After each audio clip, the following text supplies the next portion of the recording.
Երկրորդ հարցը, որ ես իմացա, որ տվել են, մեզ դա պետական պաշտոնյաներից մեկը հարցրել է, ասել է, որ բանակում ես չեմ ծառայել, բանակում ծառայելուց հետ կապված, որպեսզի դուք վստահ լինեք, որ ինչ նախապատմություններ կա, սա իմ նամակն է, գրված 8 տարի առաջ Հայաստանի Հանրապետության գլխավոր զինկոմիսարին, որտեղ ասում եմ, ես Նարեկ Կարենիկ Կարապետյանս,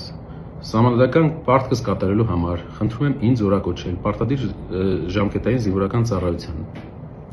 Կից ներկայացնում եմ զինվորական գրքույկի պատճենը, ծննդյան վկայականները եւ իմ ստորագրությունը։ Պատասխանը եղել է բացասական նախարարության կողմից։ Բայց որպեսզի լրացնեմ ռազմական գիտելիքների բացը, ես եղել եմ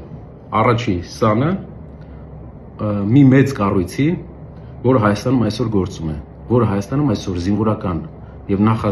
մինչեւ զինվորական ծառայություն եւ զինվորական ծառայությունից հետո ռազմական գիտելիքներ տալու ամենամեծ կառույցն է Հայաստանում եւ հազարավոր երիտասարդներ են այնտեղ հաճախում։ Ես եղել եմ առաջինը։ Կարելի է ասել,